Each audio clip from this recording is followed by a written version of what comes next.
বিভিন্ন পঞ্চায়েত এবং পঞ্চায়েত সমিতিগুলোতে যে দুর্নীতি হচ্ছে তার প্রতিবাদের কথা আমরা এতকাল ব্লক অফিসে বলতাম। আপনারা জানেন যে গণতন্ত্রে এটাই রীতি, বিরোধী পক্ষ বা যে কোনো রাজনৈতিক দল মানুষ সমবেত হয়ে তার আশা আকাঙ্ক্ষার কথা আমাদের এই বিডিও সাহেবের কাছে রাখবে। সেই জন্য বিডিও অফিসের এই ঘাসের যে গালিচা ছিল আগে আমাদের 34 বছরের বাম আমলে, সেখানটায় আমাদের শাসক দল বিরোধী দল তারা সবাই ওখানে বসে ডেপুটেশন দিতেন। আপনারা দেখেছেন যে বিডিও অফিসের চেহারাটা পাল্টে গেছে, বিডিও সাহেবের ঘর একদম ঝাঁ চকচকে হয়েছে। দারুণ ব্যাপার, মনে হবে যেন কোনো কর্পোরেটের ঘরে ঢুকেছে। আজ থেকে 20 বছর আগে বিডিও অফিসের বিডিওর ঘর এমন ছিল না। সাধারণ চাষাভূত লোকেরা তাদের ধুলো পায়ে বিডিও সাহেবের কাছে গিয়ে তাদের দাবি দেওয়া জানাতে পারতেন। এখন আপনি পারবেন। বিডিও অফিসের সামনে একটা বিরাট বড় লোহার গেট, আর বিডিও অফিসের ভিতরে পেপার ব্লক পাওয়া সুন্দর মেঝের মতো, ওই আপনার পেট্রোল পাম্পের মতো সুন্দর মেঝে করা রয়েছে। আর সেখানটায় লাখ লাখ টাকা দামের সব কর্মাধ্যক্ষদের, এক একজন কর্মাধ্যক্ষদের এক একটা বড় বড় জাহাজের মতো গাড়ি ওখানটায় ভেতরে দাঁড় করানো থাকে। আর এক একটা অফিসারের গাড়ি দেখলে আপনার চোখ ধাঁধিয়ে যায়। সন্ধ্যে 5টার পর বিডিও অফিসে উন্নয়নের কাজ শুরু হয়। রাত্রি 10টা অবধি গেট লাগিয়ে আলো জ্বালিয়ে প্রচুর উন্নয়নের কাজ হয়।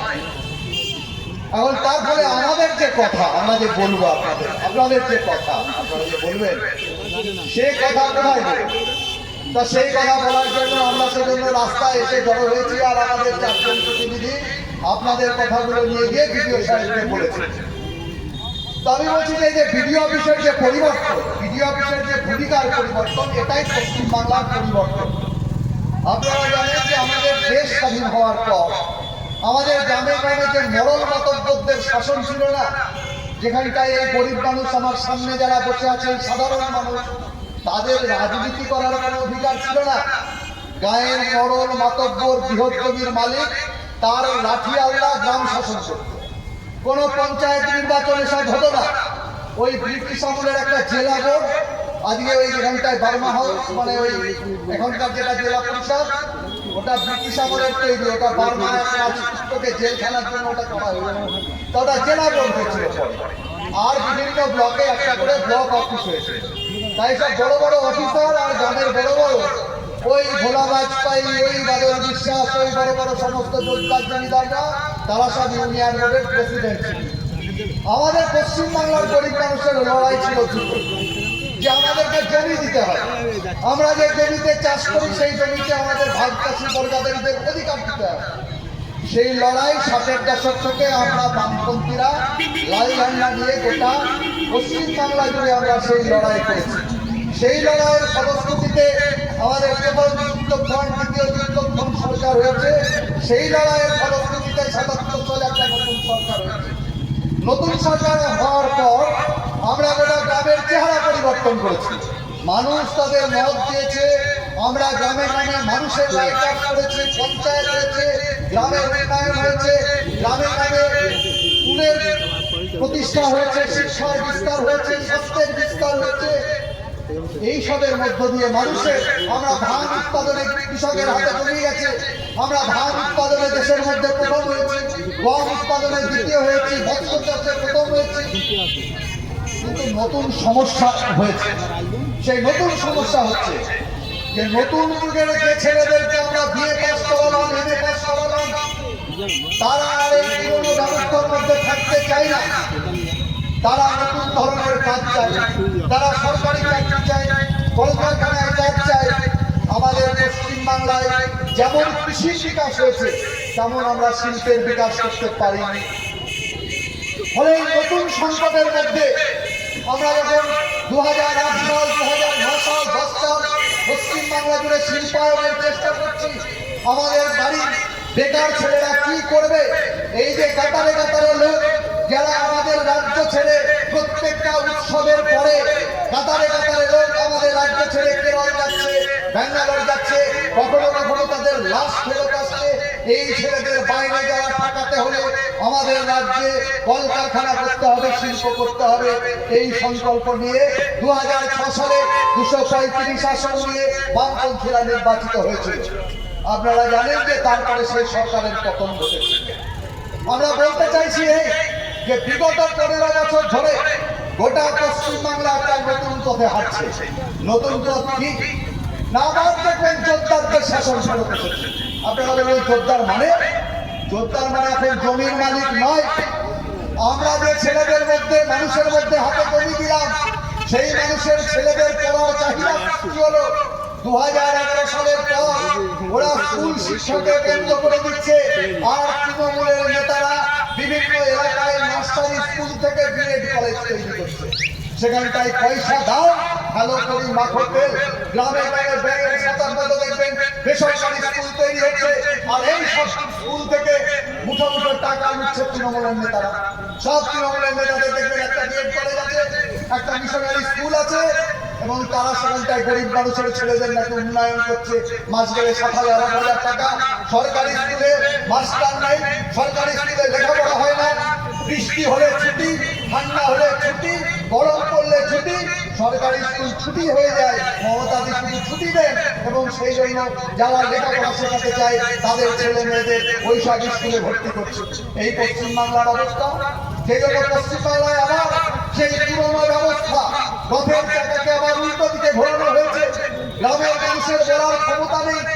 আপনি যদি দেখেন প্রত্যেকটা পঞ্চায়েত নির্বাচন হয়, তারা বিডিও অফিসে এসে নমিনেশন দেওয়া বন্ধ করবে। নমিনেশন যদিও বা হয়, ভোটের দিন আপনাকে বুথে ভোট দিতে দিবে না। ভোট যদিও বা দিতে দেয়, যেদিন ভোট গণনা হবে, গণনার সময় আপনার ভোট বন্দিল লুট করে দেবে। এই বিভিন্ন পদ্ধতিতে দাঁড়িয়ে নওদারের বিভিন্ন লোকেরা আজকে যারা বিরাট বড় বড় নেতা, সব ভোট লুট করে তারা কেউ গ্রাম পঞ্চায়েত, কেউ পঞ্চায়েত সমিতি, কেউ জেলা পরিষদের দরজা খুলেছে। প্রত্যেকবার মানুষের ভোটাধিকারকে বঞ্চিত করা হচ্ছে। আমাদের নওদায় যেখানটায় আমাদের এমপি সাহেবের বাড়ি, তার আশেপাশের যতগুলো বুথ আছে, 2018 সাল, 2023 সাল, তার আত্মীয় স্বজনেরা গ্রাম পঞ্চায়েতে ভোট দিতে পারেনি, কারণ তার দলের লোকেরা তাদের ভোট লুট করে নিয়েছে। বেলা 10টা বাজলে তারা ভোটটা লুট করে নেয়, আর সারা বছর ধরে তারা বিরাট বড় উন্নয়নের কথা বলে।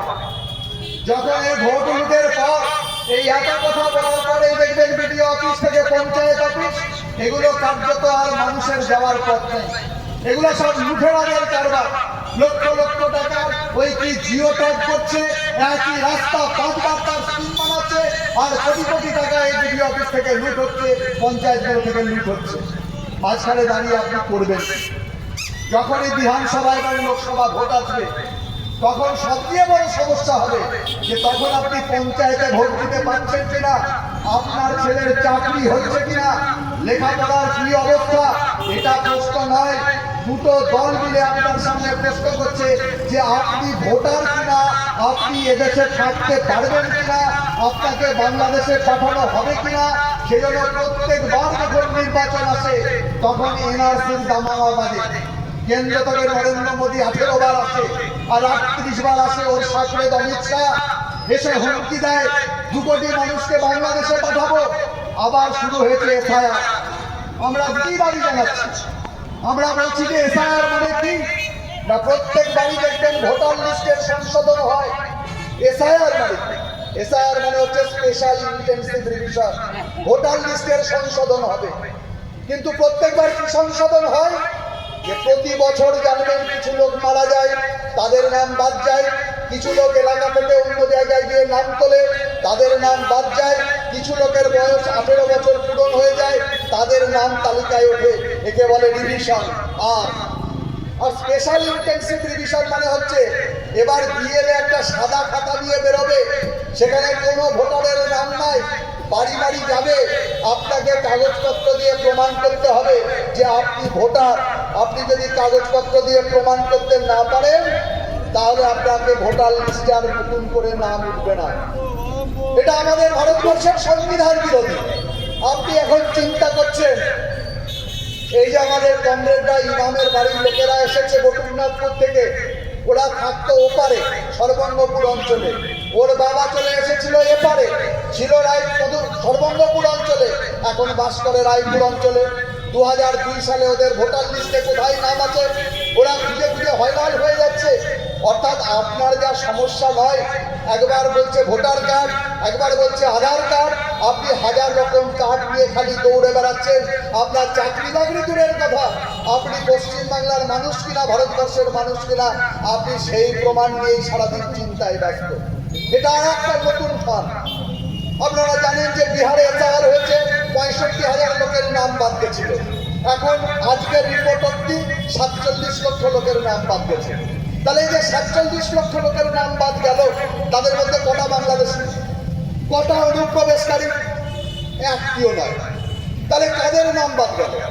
বাদ গেল তাদের মহিলাদের, যারা বাপের বাড়িতে যাদের ভোটে নাম ছিল, তারা স্থানান্তরিত হয়ে স্বামীর বাড়িতে এসে তার নাম আবার নতুন করে উঠেছে, তার টাইটেল পাল্টে গেছে, স্বামীর টাইটেল হয়েছে, ফলে সে কাগজপত্র ঠিক করে দিতে পারে না। ফলে এই বিবাহিত মহিলাদের নাম বাদ গেল। আর কাদের নাম বাদ গেল? আর নাম গেল পরিযায়ী শ্রমিকদের, যারা ব্যাঙ্গালোরে স্বামী স্ত্রী বসে আছে, তাদের বাড়িতে বিয়েলে যাবে, গিয়ে যদি স্বামী স্ত্রীকে না পায়, তাদের কোনো সন্তানকে না পায়, তাহলে তার নাম থাকবে কিনা এটা আশঙ্কা। সেজন্য গোটা ভারতবর্ষ জুড়ে এর প্রতিবাদ হচ্ছে এসআইআর। আমাদের রাজ্যে আমি বলছি কেরালা এই এসআইআর এর বিরুদ্ধে কেস করেছে। কেরালাতে এবার বিধানসভা নির্বাচন হবে। ইলেকশন কমিশন আমাদের দিদিমণিকে সার্টিফিকেট দিয়েছে যে পশ্চিমবাংলায় এসআইআর নিয়ে নাকি প্রস্তুতি, ট্রেনিং সবকিছু সবচেয়ে নিবে। আসলে গোটা ব্যাপারটাই হচ্ছে সেটিং। এই সেটিং এর কথা আপনারা আমরা সবাই জানি, যারা বিজেপি করে তারাও জানে, যারা তৃণমূল করে তারাও জানে। ভাইপো এতদিন জেলের বাইরে থাকার কথা নয়।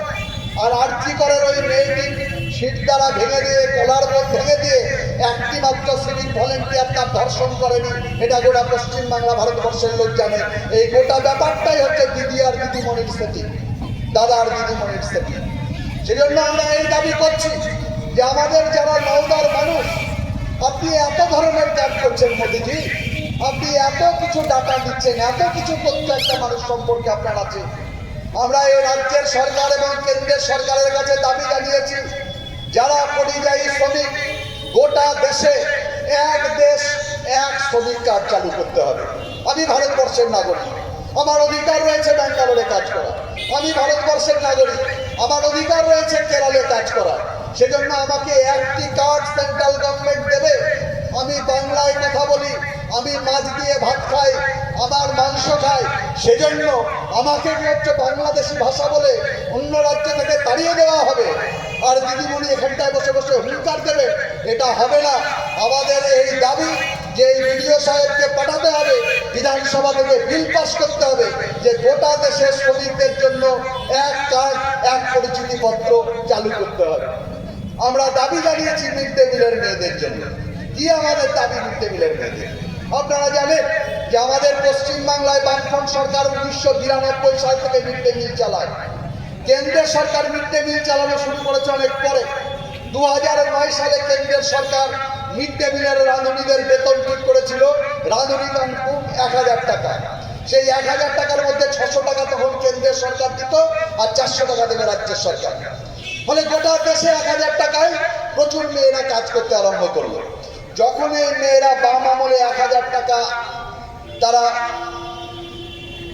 পারিশ্রমিক পেত, তখন আমাদের এই রাজ্যের একজন বিধায়ক বেতন পেতেন 8000 টাকা। আজকের দিনে দাঁড়িয়ে একজন বিধায়কের বেতন মমতা ব্যানার্জি 8000কে বাড়িয়ে 1,21,000 টাকা করেছে।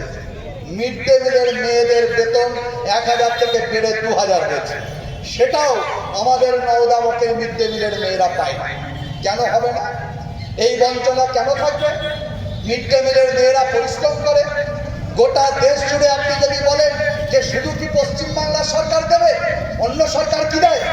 অন্য সরকার দেয়। আপনার পাশের রাজ্য ঝাড়খণ্ডে 3000 টাকা দেয়, হরিয়ানাতেও 6000 টাকা দেয়, হিমাচল প্রদেশে 7000 টাকা মাসে বেতন দেয়। আপনি যদি দেখেন তামিলনাড়ুতে বেতন দেয় 4100 টাকা থেকে 12,100 টাকা পর্যন্ত, বিভিন্ন স্তরের বিভিন্ন রকম বেতন। পশ্চিম ভারতবর্ষের মধ্যে একটা রাজ্য আছে, রাজ্যের নাম কেরালা। আমরা বামপন্থীরা চালাই। কেরালায় মিড ডে মিলের মেয়েরা প্রতি মাসে 12,000 টাকা করে পারিশ্রমিক পান। শুনে রাখুন, কান খুলে শুনে রাখুন এবং লিখে রাখুন। আমি মিথ্যা বলছি কিনা গুগল আছে, বাড়িতে যান, সার্চ করে দেখুন। কেরলের রাজ্য সরকার 12,000 টাকা মিড ডে মিলের মেয়েদের পারিশ্রমিক দেয়। আমাদের দেশের কি নিয়ম? আমাদের দেশের নিয়ম হচ্ছে এটাকে বলা হয় ন্যাশনাল মিনিমাম ওয়েজ লেভেল। আমাদের দেশের নিয়ম হচ্ছে কোনো রাজ্যের সরকার প্রতিদিন 178 টাকার কম বেতনে কোনো লেবারকে খাটাতে পারবে না। আমাদের রাজ্যের কি নিয়ম আপনার মনে আছে? ওই খোকাবাবু ভাইপো একবার কিসব অভিযান যাত্রা না কিসব করে বেরিয়েছিল, কি গাড়ি করে সমস্ত জায়গায় কতগুলো প্রতিশ্রুতি দিয়েছিল। আমি খুব কান দিয়ে শুনেছিলাম ও কি বলেছিল। তার মধ্যে একটা প্রতিশ্রুতি ছিল যে গ্রামের মিনিমাম ওয়েজ 375 টাকা। এই দূর থেকে যে সিভিক ভলেন্টিয়াররা আমাদের বক্তৃতা শুনছেন, যারা তৃণমূলের নেতাদের তোষামোদি করেন, 375 টাকা পান। 12,000 টাকা মাসে পান আপনারা? না, 9,000 টাকা পান। 9,000 টাকা পেয়ে সারাদিন ভূতের মতো কাজ করেন। কিন্তু খোকাবাবু ভাইপো বলে গেছেন 375 টাকা আমাদের রাজ্যের মিনিমাম ওয়েজ। গ্রামে, শহরে কত? শহরে 397 টাকা। কোন তৃণমূলের নেতা জানলে ভালো করে খাতা খুলে দেখুন, যেটাই হচ্ছে আমাদের রাজ্যের মিনিমাম ওয়েজ। তাহলে 375 টাকা মিনিমাম ওয়েজ হলে 10,000 টাকা বেতন হওয়া উচিত মিড ডে মিলের মেয়েদের। আমরা তত দাবি করিনি। আমরা দাবি করেছি মিড ডে মিলের মেয়েদের প্রতিদিন 200 টাকা করে দিতে হবে, মাসে 6,000 টাকা দিতে হবে। আর ওরা 12 মাস কাজ করে 10 মাসের বেতন পায়, ওদের 12 মাসের বেতন দিতে হবে। এই ছোট দাবি। আমরা লক্ষ্মীর ভান্ডারের ভিক্ষা চাইতে আসছি না, কাজের পারিশ্রমিকের মূল্য চাওয়ার জন্য সিআইটিইউ এই দাবি করছে। আর সব শেষে আমাদের যে কথাটুকু আপনাদের কাছে বলা, যে আমরা নওদার উন্নয়ন নিয়ে কিছু দাবি করছি। দেখবেন এখান থেকে পেরিয়ে গিয়ে কানাপাড়ার পর থেকে ওই সাঁকুয়া অব্দি রাস্তায় চলা যায় না। আপনি বুঝতে পারবেন না যে আপনি রাজ্য সড়কে যাচ্ছেন নাকি হচ্ছে কোনো মোড়ামের রাস্তায় যাচ্ছেন। গোটা নওদার রাস্তাঘাটের বেহাল দশা। উন্নয়ন নিয়ে কিছু কথা হয়। মাঝে মাঝে তৃণমূল বলে যে বামপন্থীরা মুখে বড় বড় কথা বলে, আমরা খুব উন্নয়ন করছি। বড় বড় গাড়ি চেপে তারা নাকি অনেকেই 2-4 বছর রাজনীতি করতে আরম্ভ করে অনেকেই নওদার উপকার শিখে গেছে। দাবি তাদের উন্নয়নের 2-4টে ফিরিস্তি শোনায়। এই নওদায় যতগুলো রাজ্য সরকারের সড়ক দেখছেন, রাজ্য সরকারের সড়ক, এই যে সড়কটা এটাকে রাজ্য সড়ক বলে। এই ডান দিকে কল্যাণপুর অব্দি যে রাস্তাটা গেছে, এটা রাজ্য সরকারের তৈরি করা সড়ক, সেচ দপ্তরের। কারা করেছিল? 34 বছরের বাম সরকার করেছিল। রেজিনগর থেকে শ্যামনগর অব্দি লোকে প্রচার করে এটা নাকি হচ্ছে বিএসএফ এর রাস্তা। না, ওটা রাজ্য সরকারের বিআরজিএফ ফান্ডের টাকা। ওই রাস্তাটাও রাজ্য সরকারের টাকা। আপনি যদি দেখেন হচ্ছে ওই শব্দনগর থেকে আলামপুর রাজ্য সরকারের রাস্তা। আপনি তার বাইরে জেলা পরিষদের কিছু রাস্তা আছে, আমি সেসবের কথা বলছি না। ও বাম আমলে অনেক রাস্তা তৈরি হয়েছে। মধুপুর থেকে আপনার মুক্তারপুর, ডাঙ্গাপাড়া, কিশোরীতলা, দিয়াঘাটের রাস্তা, ওই শ্যামনগর থেকে হচ্ছে এই গৌহাটা থেকে শ্যামনগর, এই সমস্ত রাস্তা বাম আমলে হয়েছে। এগুলো জেলা পরিষদ পঞ্চায়েত সমিতি করেছে। কিন্তু আমি এখানকার বিধায়কদেরকে প্রশ্ন করতে পারি, এখানকার এমপি সাহেব, তিনি এখানটায় থাকেন না, অন্য জায়গাকার এমপি, দীর্ঘদিন আমাদের এমএলএ ছিল, যে আপনি রাজ্য সরকারের কাছে থেকে নওদার মানুষ আপনাকে বারে বারে ভোটে জিতিয়েছে। আপনি রাজ্য সরকারের কাছে থেকে কোন রাস্তা আমাদের নওদার জন্য নিয়ে এসেছেন? কোন স্কুল আপনি নওদাতে, কোন নতুন একটা স্কুল? 15 বছর ধরে তৃণমূল কংগ্রেস আছে, নওদায় কোথায় একটা নতুন স্কুল করেছে? সমস্ত বিল্ডিং স্কুলের বাম আমলে তৈরি। বামফ্রন্টের 34 বছরে আমরা একটা কলেজ তৈরি করেছি, জয়ন্ত বিশ্বাস নওদার উপকার বলি। যখন আমরা নওদায় কলেজ তৈরি করেছি, তখন ডোমকল, তখন হরিহরপাড়া, এরা ভাবতে পারতো না যে সেখানটায় কলেজ তৈরি করা যায়। নওদার বুকে কলেজ হয়েছে। 15 বছরের তৃণমূল কি করেছে? 15 বছর ধরে তৃণমূল আছে। তৃণমূলের কাছে এই প্রশ্ন করবো না, তৃণমূলের কাছে এই প্রশ্ন করবো না। নওদার পাশ দিয়ে জলঙ্গি নদী গেছে, জলঙ্গির এপার ওপার ব্রিজ। আমরা 2004 সালে গঙ্গাধারীতে ব্রিজের কাজ শুরু করেছি। 2008 সালে গঙ্গাধারীর ব্রিজের উদ্বোধন হয়েছে, আমরা বাম আমলে করেছি। আমরা রাধানগর ঘাটের ব্রিজ বাম আমলে 2006 সালে সেই ব্রিজের উদ্বোধন করেছি, এই শিলান্যাস করেছি। সেই ব্রিজ তৃণমূলের আমলে শেষ হয়েছে। আমি বলছি, আপনারা কেউ দেখেছেন? আমাদের এমপি সাহেব, এমএলএ সাহেব, তাদের জিজ্ঞাসা করবেন তো যে আপনারা কানাইনগর ঘাটের ব্রিজটা করেছেন? আমি যাইনি অনেকদিন, আপনারা দেখেছেন নাকি যে পাটকে বাড়ি থেকে কানাইনগরে ব্রিজ হয়েছে? কোনো কথা বলেছে তারা? কত বড় নেতা তারা! আমতলা থেকে ফাজিলনগর ঘাটের ব্রিজ 2008 সালে কাজ শুরু হয়েছিল, 2010 সাল অব্দি কাজ হয়েছে, 2011 সালে ইলেকশন ঘোষণা হয়েছে, কাজ বন্ধ হয়েছে, 2019 সাল অব্দি কোনো কিছু করেনি। 2019 সালের পর জমি অধিগ্রহণ করতে গেছে, এখন বলছে সিপিএম নাকি ব্রিজ আটকে দিয়েছে, এই বুকের জমি নাকি ওরা অধিগ্রহণ করতে পারছে না। শুনে রাখুন, সরকার দাম দিতে চেয়েছে 56,000 টাকা শতক। শুনে রাখুন, অনেক কথা বলছে, 56,000 টাকা শতক দরে এই রাজ্যের মাঠের ধারে কোন লোক জমি দেবে? যদি থাকে এই রাধানগর ঘাট অব্দি 56,000 টাকা শতক দরে জমি দিলে বলুন, এখানটায় যে লোক আছে সে গিয়ে সেই জমি কিনবে। তাহলে ওইখানটায় দাঁড়িয়ে যাদের জমি আছে তারা 56,000 টাকা শতক দরে দিতে চায় না, তাই ব্রিজ হয় না। তুমি দাম দাও, তুমি অধিগ্রহণ করো, আইনে তো যে দামে ব্রিজ হওয়া উচিত, যে দাম পাওয়া উচিত তাকে ন্যায্য দাম দাও। তুমি এটা ওটা বলে বেড়াচ্ছ যে সিপিএম নাকি হচ্ছে ব্রিজ করতে দেয় না। এইখানটায় সুতি নদীর উপরে অনেক কটা ব্রিজ হয়েছে, এক এক করে নাম করছি। ওই ঘোড়াপাড়া যাওয়ার পথে ব্যাগারটাতলা ঘাটের ব্রিজ বামফ্রন্ট তৈরি করেছে, বাম আমলে তৈরি হয়েছে বাইতিগাছার ব্রিজ, বাম আমলে তৈরি হয়েছে সর্বঙ্গপুরের ব্রিজ, বাম আমলে তৈরি হয়েছে ফরেস্টারপুরের উপরে দুটো ব্রিজ, বাম আমলে তৈরি হয়েছে ওই দুপতলার ব্রিজ, বাম আমলে তৈরি হয়েছে শ্যামনগর জাবরা ঘাটের ব্রিজ। আমি খালি সুতির উপর 6টা থেকে 7টা ব্রিজের কথা বললাম। 15 বছর তৃণমূল আছে, আমরা রাজপুরের ব্রিজ, বাদশাহনগরের ব্রিজ তৈরি করতে পারিনি। তৃণমূলের এমএলএ এমপিরা পেরেছেন। 15 বছর বিরাট বড় বড় নেতা, 15 বছর নওদার উপকার সাজার জন্য অনেক এসেছেন, করেছেন রাজপুরের ব্রিজ। টুঙ্গিতে একটা ব্রিজ আমরা করতে পারিনি, করেছেন তৃণমূলের লোকেরা টুঙ্গির ব্রিজ। আজকে 5 বছর ধরে টুঙ্গিতে কাজ চলছে, আমরা পেরেছিলাম না কাজ করতে। এই তো একটা সাঁকো ভেঙে গেছে, সেই জন্য ত্রিমোহিনীর লোক এবার থেকে ওপারে যেতে পারছে না। ত্রিমোহিনীর লোক ভোট বয়কট করতো আমাদের আমলে, যে কেন আমরা ব্রিজ করতে পারিনি। আমরা 7টা ব্রিজ করেছিলাম, 3টে ব্রিজ পারিনি। তৃণমূলের লোকেরা ব্রিজ করেছে, বাঁশের সাঁকো বানাতে পারছেন না। লোকে আন্দোলন করছে ত্রিমোহিনীকে বাঁশের সাঁকো করে দেয়। এই অবস্থা হয়েছে গোটা পশ্চিমবাংলা।